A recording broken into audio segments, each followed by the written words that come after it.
অভিযোগ গঠনের মধ্য দিয়ে শুরু হলো শিশু রামিসাকে ধর্ষণ ও হত্যা মামলার বিচার। ঢাকার শিশু সহিংসতা দমন ট্রাইব্যুনালে হয় অভিযোগ গঠনের শুনানি। কাল থেকে প্রতিদিন মামলার সাক্ষ্য গ্রহণ হবে বলে জানান আইনজীবীরা। স্বল্প সময়ের মধ্যে দৃষ্টান্তমূলক শাস্তির নজির করতে চায় রাষ্ট্রপক্ষ।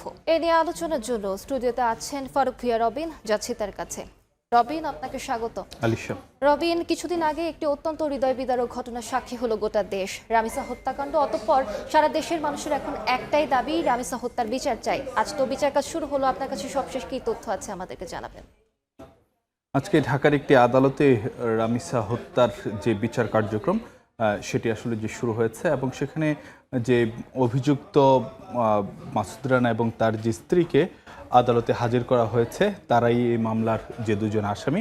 তো তাদেরকে আদালতে হাজির করার পর যে তাদের কিন্তু যে চার্জশিট পড়ে শোনানো হয়েছিল, রাষ্ট্রপক্ষের আইনজীবী তাদেরকে চার্জশিট বা অভিযোগপত্র সেটি আসলে যে পড়ে শুনেছেন এবং তারপরে আজকে আদালত তাদের বিরুদ্ধে, মাসুদ রানা ও তার স্ত্রীর বিরুদ্ধে অভিযোগ গঠন করেছেন এবং এই অভিযোগ গঠনের মধ্য দিয়ে আনুষ্ঠানিকভাবে বিচার কার্যক্রম শুরু হয়েছে। তবে এই যে বিচার কার্যক্রম আজ যে শুরু হলো, আগামীকাল থেকে অর্থাৎ মঙ্গলবার থেকেই মামলার সাক্ষ্য গ্রহণ শুরু হচ্ছে এবং যেটি বলা হচ্ছে যে প্রতিদিনই অর্থাৎ যে প্রতিটি কার্য দিবসেই এই যে সাক্ষ্য গ্রহণ সেটি আসলে যে নেওয়া হবে এবং আসামি পক্ষের তরফ থেকেও আসলে যে একজন আইনজীবী সেখানে ছিলেন। তো একটি বিষয় রাষ্ট্রপক্ষের পক্ষ থেকে যেই বিষয়টি আশা করা হচ্ছে যে দ্রুততম সময়ের মধ্যে যেন এই বিচার কাজটি শেষ করা যায় এবং সেই জায়গা থেকে রাষ্ট্রপক্ষের যে ভূমিকা পালন করা দরকার সেটি আসলে যে তারা প্রমাণ করবে, চেষ্টা করবেন এবং তার জন্য আসলে যে দৃষ্টান্তমূলক শাস্তি হয়, শাস্তি নিশ্চিত হয়, সেটি আসলে যে রাষ্ট্রপক্ষের প্রত্যাশা। রবিন, যে বিষয়টি আমি আলোকপাত করতে চাচ্ছি যে এই যে রাষ্ট্রপক্ষ বলছে যে তারা বিচার কাজ খুব দ্রুততম সময়ের মধ্যে করবে এবং নজির গড়বে, কিন্তু আসলে এর আগে কিন্তু আমরা দেখেছি, যেমন আসিয়া হত্যার ক্ষেত্রে আমরা দেখেছি যে আসিয়াকে যে হত্যা করেছে সেই হত্যাকারীর কিন্তু এখনো ফাঁসি কার্যকর হয়নি। তো এই বিষয়টি সম্পর্কে আপনি কি বলবেন? না, আসলে এটি স্বাভাবিক, অনেক সময় রায় হয় কিন্তু সেটি কার্যকরে আসলে যে মূল বাধা হয়ে দাঁড়ায়। তো আমাদের হাতে একটি প্রতিবেদন দেখে তারপর আমরা ফিরছি সে আলোচনায়। মাগুরায় আলোচিত আসিয়াকে ধর্ষণ ও হত্যাকারীর ফাঁসির রায় হলেও বছর ধরে হাইকোর্টে চলছে ডেথ রেফারেন্স। বিচারিক আদালতে দ্রুত রায় হলেও সেই রায় কার্যকর হবে কবে তা জানি না কেউ। এসব চাঞ্চল্যকর মামলার ক্ষেত্রে আলাদা বেঞ্চ গঠনের পরামর্শ দিচ্ছেন।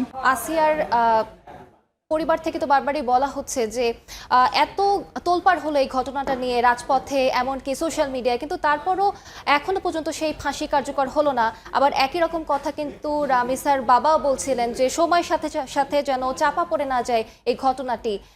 আপনার কাছে কি মনে হয় এই দীর্ঘসূত্রিতার পেছনে আসলে নেপথ্যে কি কারণ রয়েছে যার কারণে এত দেরি হয়ে যায়? এরকম অনেক ক্ষেত্রেই দেখা যায় যে এই ঘটনাগুলো অনেক সময় নানাভাবে আলোচনা হয় বা আলোড়ন তৈরি করে, তো সে জায়গায় হয়তোবা যে নিম্ন আদালতে বা বিচারিক আদালতে খুব দ্রুতই সে রায় হয়ে যায়, কিন্তু পরবর্তীতে সেটি দেখা যায় যে বিচারিক যে প্রক্রিয়া সেখানে একটা পর্যায়ে গিয়ে এই পুরো বিষয়গুলো আসলে যে ঝুলে যায়। তো এখানে যেটি দেখা যাচ্ছে যে নিম্ন আদালতে দ্রুত রায় হলেও অনেকে কিন্তু যে সেটি বা যারা আসামি পক্ষ তারা কিন্তু যে আপিল করেন সেটি হাইকোর্টে যায়, উচ্চ আদালতে যায়। তো তখন কিন্তু সে আইনি নানা প্রক্রিয়া বা বিচারিক নানা প্রক্রিয়া সেখানে কিন্তু যে নানা ধরনের জটিলতার কারণে সময়ক্ষেপণ হয় এবং তার ফলে কিন্তু যে মামলা বা রায় সেটি রায় যেভাবে কার্যকর হওয়ার কথা ছিল সে জায়গাটিতে আসলে যে গতি হারিয়ে যায়। এখানে কিন্তু অবকাঠামোগত বিষয় সেটিও কিন্তু একটি গুরুত্বপূর্ণ বিষয় রয়েছে।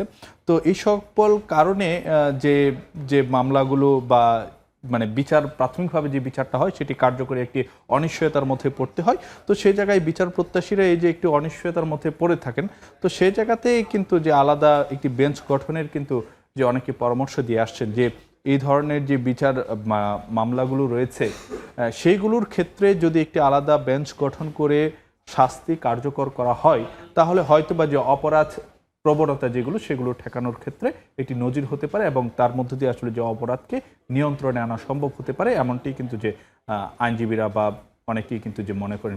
আমরা আশা করব খুব দ্রুতই রামিসা হত্যার বিচার কাজ সম্পন্ন হবে আর কোনো শিশু যেন অকালে ঝরে না যায়, এটাই আমাদের প্রত্যাশা। অসংখ্য ধন্যবাদ। আপনাকে ধন্যবাদ। আমাদের সঙ্গে যুক্ত হয়েছিলেন ফারুক ভিয়া রবিন।